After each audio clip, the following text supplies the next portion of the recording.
Welcome back to the Pain Game YouTube channel. Don't forget to hit that like button and subscribe if you haven't already. We're covering a few different stories today. We're going to start off with Francis Ngannou. Now, I was having a chat with a mate of mine who knows Francis and his team. That's how I got the interview with Dewey Cooper, the coach of Francis. And he was asking us, what should Francis do next in your opinion? And initially, my thoughts were, go back to MMA. You know, you tried boxing, it didn't work. And a lot of people are talking about him as if he's now the worst boxer ever, which feels very unfair. The guy still went 10 rounds with Tyson Fury, even if it wasn't the best Fury ever. That still happened. We can't take that away from Francis, and it's such a shame to have a guy who was built up so much just thrown in the fucking garbage after getting knocked out by Anthony Joshua, which a lot of fighters have had that happen to them. And then I started thinking about, what would I do if I was Francis? And you've got to assume his goal is to make the most amount of money possible. He's in his late 30s. He wasted a lot of time in the UFC not getting paid what he was worth, and now he has a chance to do that. And ultimately, the chance of doing that is at its highest in boxing. So as rough as that was for him, if I was him and I wanted to make that big mega money,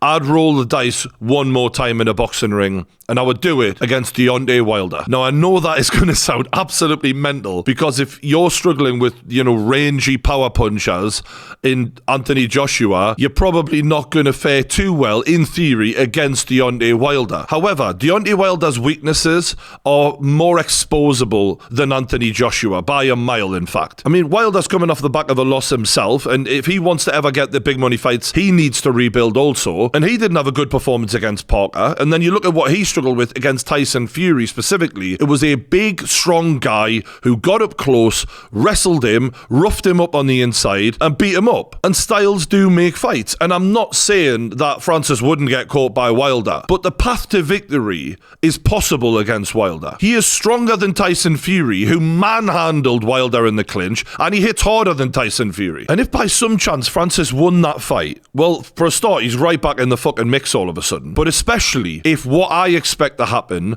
does happen, and Alexander Usyk schools Tyson Fury, that then gives him the rematch against Tyson Fury. And then instead of making, 5 to 10 million fighting MMA, you're now back in the 10 to 20 million in boxing immediately. And he hasn't got long left, Francis. Has he got anything left to prove in MMA? You've already been the heavyweight champion of the UFC, which is the premier division in MMA. Proved it all. I'd roll the dice. All right, he might get knocked out, but at least he's going to get paid very well for it. And if he does manage to pull off an upset against Wilder, there's a mega payday with Tyson Fury waiting. Because Fury's going to get beaten off AJ or Usyk, in my opinion. One of the two is beating him. And if I was in Francis's shoes, I would go and train with Anthony Joshua and Ben Davison. There was a lot of camaraderie and mutual respect there afterwards. And obviously, AJ is leagues ahead of Francis in terms of boxing knowledge, but two big lads who like each other, they can train together. It's very hard finding sparring partners who are as big and strong as these two. With Ben Davison coaching Francis, he is extremely analytical, Ben. He does these sheets of data for his fighters where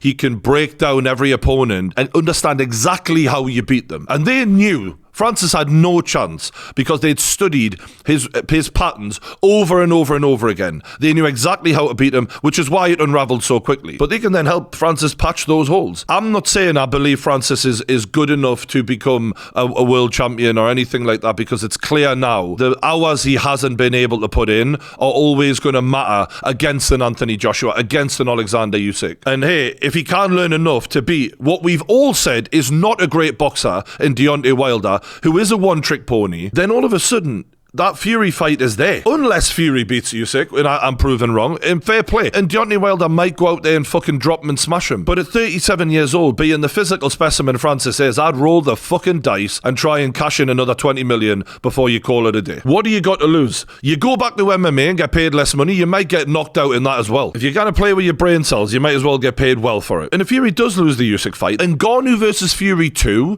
would be massive. And a lot of the time in boxing, you lose, you're terrible, you're rubbish, you're forgotten about. But let's not kid ourselves. Francis did really well in that first fight, and it's not fair to just completely act like that never happened because he got chinned by AJ. AJ is a great fighter in this generation, clearly. Only lost to two men, and one of those he's avenged. And the other one's the pound-for-pound best fighter in the world. So to lose to AJ, there's no shame in that. So that's the future of Francis Ngannou. Now onto the future of Conor McGregor, who was out promoting his new movie. And look, I'm sure you've all seen the clip of him in this interview. It's gone viral, so we'll watch it. Hi, Conor. Hello, how are you? I'm Claire Gallagher with the Daily Texan. What can you tell us about your... Obviously, at the beginning of this video, he touches himself several times on the face over and over again. His lips are going, mouth's going. Watch it one more time. I'm Claire Gallagher with the Daily Texan. What can you tell us about your acting debut? Obviously, it's your first experience. Hard work, but you know, we got it done. It's in the bank for life.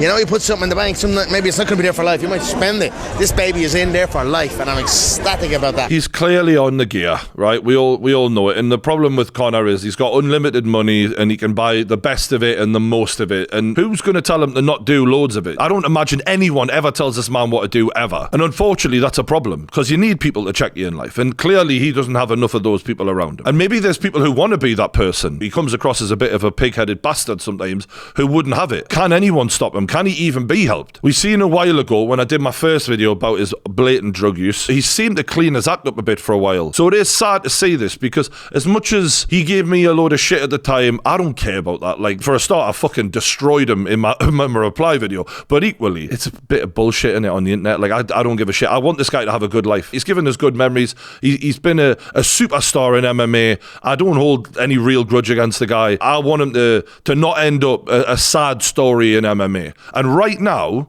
when you look at him like this, he looks like fucking Paul Gascoigne. He's going down that road. And it's not even at the end of his career. Like, I remember when Ricky Hatton struggled with substance abuse from post being knocked out by Manny Pacquiao, and it's very hard when you've been the megastar, the superstar, everyone loves you, getting in front of the world and showing off what a bad motherfucker you are, to then just sitting in the house sipping a cup of tea with your feet up. It's a hell of a come down, I'm sure it is. But this is mid-career officially. If the UFC ought to be believed, then he's actually going to fight again, even though that doesn't seem like it's on the horizon anytime soon. I can't help but feel like I'm looking at a sad story down the road. And I hope I'm wrong. I really fucking do. When I look at this guy's spending habits and the way he lives his life, and he's a very indulgent person, and there is no reason to calm that down. Like, normal guys, even dudes who are like, you know, these fucking London office boffins who go fucking drinking on a Friday night after they finish work and they blow a load of shit up their nose, right? They have a reason to not do too much. There's a certain amount of money. There's no amount of money this guy has to keep within. Where the fuck does this end? And that's where the Scarface story goes too far, right? I mean, it went too far when he started shooting everyone, but that also was the problem. Partly, I'm wondering, and not to blame the UFC, because it's not the UFC's, responsibility to make sure Conor McGregor doesn't do drugs. But if he had a fight, would he be doing this? Because it seems to me that there is clearly a negotiation struggle going on where Conor McGregor has 2 fights left on his contract. He's all but clarified that in an Instagram post. I wouldn't know, I'm blocked, but I've seen this secondhand. And then he wants to fight Manny Pacquiao in Saudi Arabia and get that big ass Saudi check that he's probably craving, because the amount of money they would pay him is 10 times what the UFC would pay him. And the Saudis would love a McGregor night in Saudi Arabia. But what the UFC do is they strangle you and hold you down and don't give you your remaining fights unless you're a champion, like Francis Ngannou was, because then they had to let him fight because he was the champ and they just had to hope he lost. But with McGregor, you can slow roll him and watch as the years dwindle away and his physical prime is just fucked off into the distance until he signs up, because the UFC are going to leverage that when they're going for new network deals to get TV money, and by saying, we've got Conor McGregor fighting. So they're going to hold him as long as they can and not let him out of this deal. So he's stuck in fucking limbo and probably going insane in the process. It was the 4th of February when Conor McGregor versus Michael Chandler was announced in 2023. Not this year, last year. And in that time, they did the Ultimate Fighter TV show. No one gives a fuck about that show anymore, but they did it. And the idea was they'll do the TV show last year, and the 2 coaches, as has often happened, will fight at the end. Bearing in mind, that was 2 years after he broke his leg. So the leg had been fucking healed and then some. We're now 3 years down the road and nothing. And Michael Chandler's out here going on WWE. Conor McGregor. Mate, who are you fucking calling out? He's the biggest mug in all of this, by the way, Michael Chandler, because he's probably going to fight McGregor and he'll get a bit more money than maybe he would have gotten, but I doubt they'll give him a whole new contract. He'll get good money, but he'll not be getting anything like what McGregor's getting. And yet, this man is just sat there on the sidelines, not fighting, because he's been promised this fight, while the UFC strangle McGregor until he wilts and signs his deal, and they're getting nowhere. And by the time the fight does happen, how many people are even going to give a fuck? Like, McGregor's star power is still there, but it ain't half what it was. You've got to remind people how great you are. McGregor's last last win was 2019 against Donald Cerrone, who every other fucker's beaten in the process. I think that's also part of the reason why McGregor is turning to drugs, because he was king of the fucking world. Let's not kid ourselves. He was the biggest show in town in fighting. No one came close. There was no one as exciting out of the ring or in the cage. And he's clearly chasing that buzz, because if he was trying to de-stress and mellow out, it wouldn't be that he would be going for, right? He is wanting energy, excitement, and a buzz in his life, because there isn't any anymore. There's only so many watches and boats and cars. I had a bit of money once upon a time. I did all that. It gets boring really quick. Everything looks the same. Everything becomes the same. And for someone like that, nothing can come close to being on top of the cage with your arms in the air, having just knocked another man out, which is why he's doing this, because it's the only thing he can fucking resort to. I actually feel sorry for McGregor, because like he's achieved a lot in his life, and the fact that he feels like he needs to do this, it is fucking sad. And when you look at what he did for the UFC, how he catapulted them from a sport like people like me would watch to then all of a sudden everyone knows about him and everyone watches him. He did so much for that company, and they are treating him like shit. And when you look into what he was paid for all of his fights, the amount of money he's been robbed of from the UFC, not only the amount of value he added onto the company, it's a disgrace. And when you seen him, when he originally went to the Saudi event, when he was talking about fighting Manny Pacquiao, and he was like, the way I've been treated, no one's ever been treated this badly in the history of the sport. He's actually fucking right. People think because he got a bigger piece of the pie than other UFC fighters, he's been treated well. No, he more than earned that. He might be the most robbed fighter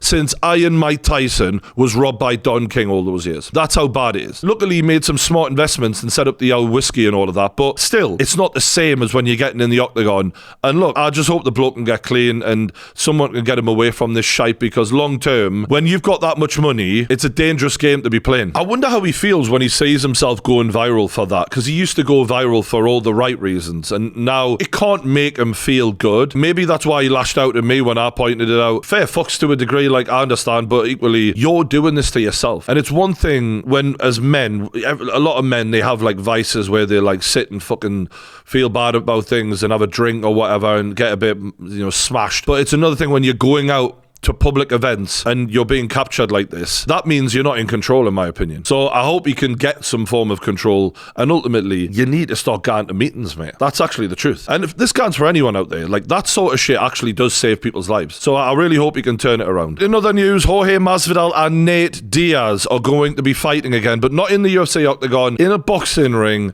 on some fan meo thing, like what Floyd Mayweather and Logan Paul did. I think they used that sort of pay-per-view model where you could just buy online. I mean, this has got car crash written all over it, to be honest. I just don't see the interest being there enough. The fact is, Nate Diaz got smashed by Masvidal the last time they fought, so it wasn't competitive. All right, Nate Diaz was alive and, still doing the Nate Diaz thing of trying to sustain himself in there. He got the shit beaten out of him, though. His face was a car wreck. So the need for a rematch isn't even there. For a start, looking at Masvidal's record since he last fought Nate Diaz, he lost to Usman, then he got knocked out by Usman, he got wrestled all over by Covington, and then in the Gilbert Burns fight, he just looked slow. He didn't look the usual Masvidal. He didn't have that zip in his punches that he had against Nate Diaz. And this is the thing, when you're in your late 30s, like 2-3 years is massive. Things change quickly. You get old, especially when you rely on speed a bit, which Masvidal does a little bit. And Nate Diaz has only had 2 fights since then. He got beat off Leon Edwards and he beat Tony Ferguson. Oh, and he actually got beat off Jake Paul. I forgot that even happened, that boxing match. And he didn't look good in that boxing match. I wasn't watching Nate Diaz box that night thinking, I can't wait to watch you box again. No fucking way. He looked average. And if anything, it just became a bit of a like, has Jake Paul peaked here? It was more about Jake and where his level was. Because I thought after watching Masvidal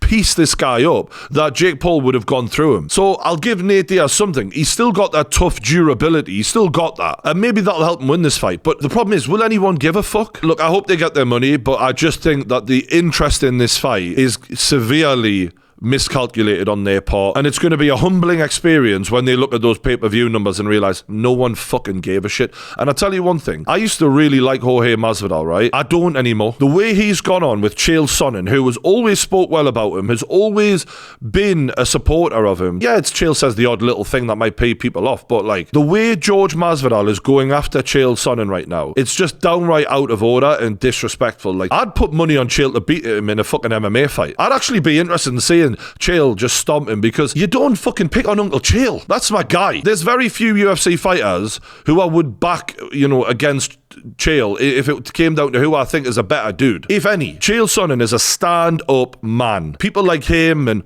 Michael Bisping, these guys are the ones that they're like uncles of the business, man. You don't fucking go after them. And like Chael said on one of his recent videos, I think he said, like, I fought God knows how many world champions. I think he beat like 8 out of 12 or something like that. And Jorge's never beaten a world champion. You can't talk to me. And I'm the division above you. I'm middleweight. That's really put me off Jorge Masvidal, to be honest with you. I used to think he was like a cool guy, but he's just got this chip on his shoulder, and I get that that's a good thing for a fighter sometimes, and maybe it's just always trying to get a fight with Chael, but like, he's being a bell end. And in terms of their records, Masvidal's got 35 wins and 17 losses, and Nate Diaz has got 21 wins and 13 losses. And I know that these guys aren't judged by their losses, they're those type of fighters, right? But still, they're not elite MMA guys, really. They're good MMA fighters who are well over the hill, and we don't need to see them box anyone. I'd maybe watch Jorge box Jake Paul, just because Jorge fucked Nate Diaz up in the boxing department when they fought, and Jake struggled a bit with Nate. Maybe if this fight is out the way, maybe they might chuck Jorge in there with Jake Paul, but like, I don't even need to see this fight, just give us that one. Do you know what I mean? It's a waste of my time. But I've got nothing against them aside from the Chael Sonnen thing. I hope they make money, but I won't be that bothered. So that's all for today. If you've enjoyed this video, don't forget to hit the like button and subscribe to the Pain Game YouTube channel. Thanks for watching, and I'll see you on the next one.